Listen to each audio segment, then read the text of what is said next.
तो गिरावट के साथ शेयर बाजार खुला है। इस वक्त की ये सबसे बड़ी खबर आपको बता रहे हैं। गिरावट के साथ शेयर बाजार खुला। निफ्टी और सेंसेक्स में भारी गिरावट देखने को मिल रही है। तो बजट से पहले शेयर बाजार में ये भारी गिरावट है। रविवार 1 फरवरी को केंद्रीय वित्त मंत्री निर्मला सीतारमण ने देश का आम बजट 2026 संसद में पेश किया। बजट को लेकर सरकार की तरफ से बेहद सकारात्मक प्रतिक्रियाएं आ रही हैं। खुद उत्तर प्रदेश के मुख्यमंत्री योगी आदित्यनाथ ने वित्त मंत्री का पूरा बजट सुना और सराहना की। खुद उन्होंने अपने सोशल मीडिया हैंडल पर बजट सुनते हुए एक पोस्ट की, जिसमें मुख्यमंत्री टीवी पर बजट लाइव सुन रहे हैं। सीएम योगी ने कहा कि प्रधानमंत्री नरेंद्र मोदी के मार्गदर्शन में केंद्रीय वित्त मंत्री निर्मला सीतारमण द्वारा प्रस्तुत आम बजट 2026-27 विकसित भारत के संकल्प को साकार करने वाला दूरदर्शी, सर्वसमावेशी और विकासोन्मुखी बजट है। उन्होंने कहा कि ये बजट 145 करोड़ देशवासियों की आकांक्षाओं को पूरा करने के साथ अमृतकाल के लक्ष्यों को प्राप्त करने का स्पष्ट रोड मैप प्रस्तुत करता है। सीएम योगी ने कहा कि ये पहला अवसर है जब बजट कर्तव्य भवन में तैयार हुआ है।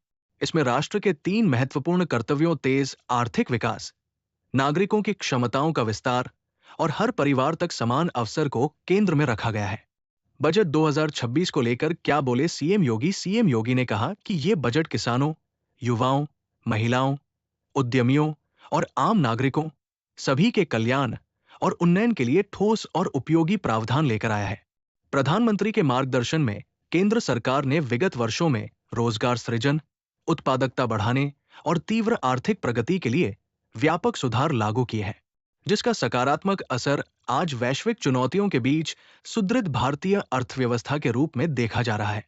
उन्होंने कहा कि स्वतंत्रता दिवस 2025 के बाद जीएसटी का सरलीकरण, श्रम संहिताओं का अधिसूचित होना जैसे 350 से अधिक सुधार किए गए हैं। इन सुधारों से राज्यों को अपने कर्तव्यों के अनुपालन और विकास लक्ष्यों की प्राप्ति में मदद मिली है। पुराने औद्योगिक क्षेत्रों का कायाकल्प का प्रस्ताव सराहनीय। सीएम ने कहा कि बजट में पुराने औद्योगिक क्षेत्रों का कायाकल्प का प्रस्ताव सराहनीय है। चैंपियन एमएसएमई का निर्माण, इंफ्रास्ट्रक्चर विकास को प्रोत्साहन, दीर्घकालिक ऊर्जा सुरक्षा और स्थायित्व सुनिश्चित करना और नगरीय आर्थिक क्षेत्रों का विकास जैसी पहले उत्तर प्रदेश के कृषि, ग्रामीण रोजगार, उद्योग और नवाचार को नई दिशा देने वाली है। इसके लिए केंद्रीय वित्त मंत्री निर्मला सीतारमण का हार्दिक आभार। 500 जलाशयों और अमृत सरोवरों के एकीकृत विकास की पहल मत्स्य पालन और ग्रामीण अर्थव्यवस्था को नई शक्ति देगी।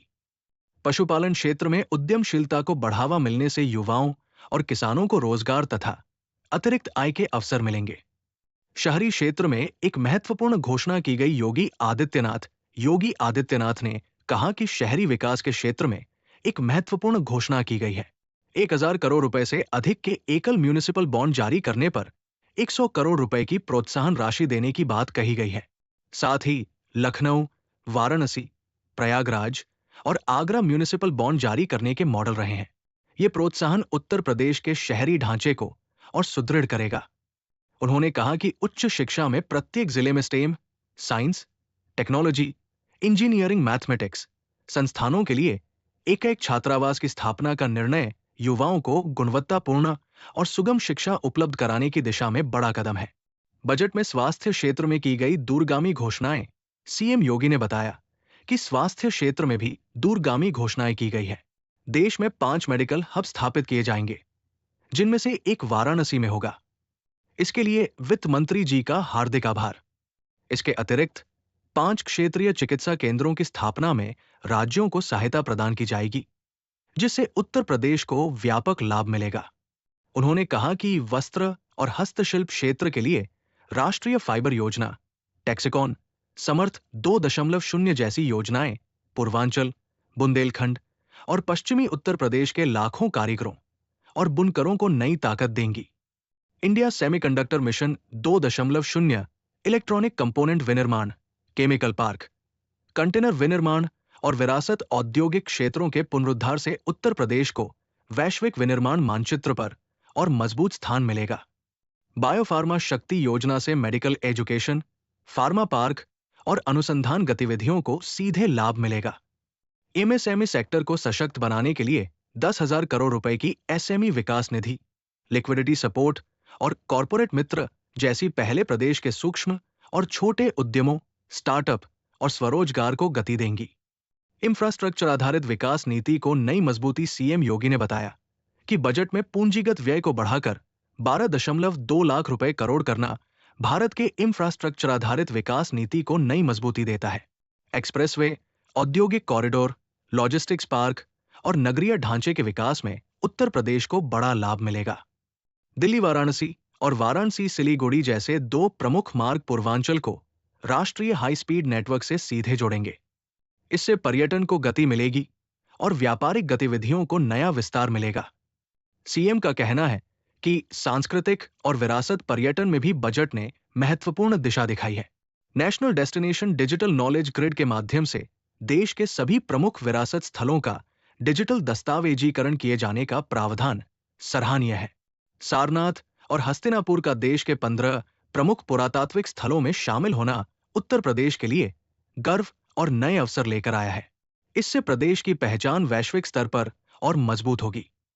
नया आयकर अधिनियम 2025 अप्रैल 2026 से प्रभावी होगा। सरलीकृत आयकर नियम और फॉर्म जल्द ही अधिसूचित किए जाएंगे। इससे आम जन को सीधा लाभ प्राप्त होगा। समग्र रूप से बजट 2026 देश की विकास यात्रा में एक निर्णायक कदम है। यह विकास, विश्वास और अवसर तीनों को नई ऊंचाई देता है। युवा शक्ति को केंद्र में रखने वाला यह बजट गरीब, शोषित व वंचित समुदायों पर विशेष ध्यान के सरकार के संकल्प पर जोर देता है।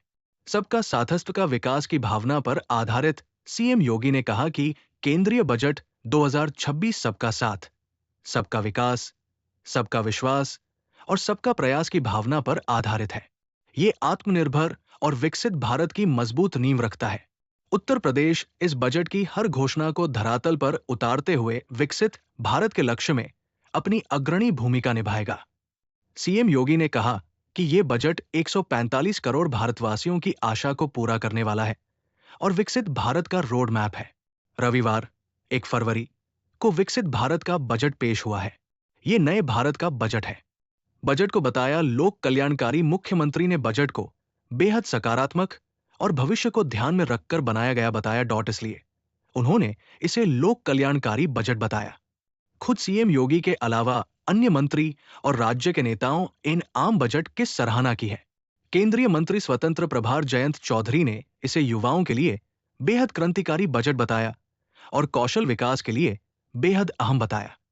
इसके अलावा गृह मंत्री अमित शाह ने इसे गांवों से लेकर शहरों के विकास का बजट बताया। विपक्ष ने बजट से जताई निराशा। विपक्ष के ज्यादातर नेताओं ने आम बजट 2026 पर निराशा जताई है। सपा प्रमुख अखिलेश यादव ने तो पहले ही बयान दिया था कि जिस सरकार से उम्मीद नहीं, उनके बजट से क्या उम्मीद हो सकती है। पश्चिम बंगाल की मुख्यमंत्री ममता बनर्जी ने इसे दिशाहीन बजट बताया। उन्होंने इसे अर्थव्यवस्था खत्म करने वाला बजट बताया। पूर्व सपा सांसद डॉ एसटी हसन ने तो बजट को बोगस ही कह दिया। रोहिणी आचार्य ने कहा है कि अर्थव्यवस्था को मजबूत करने के लिए प्रति व्यक्ति आय में बढ़ोतरी कैसे होगी, इस पर बजट में कोई स्पष्टता नहीं है। इसके अलावा भी विपक्ष के ज्यादातर नेताओं ने बजट से निराशा जताई है।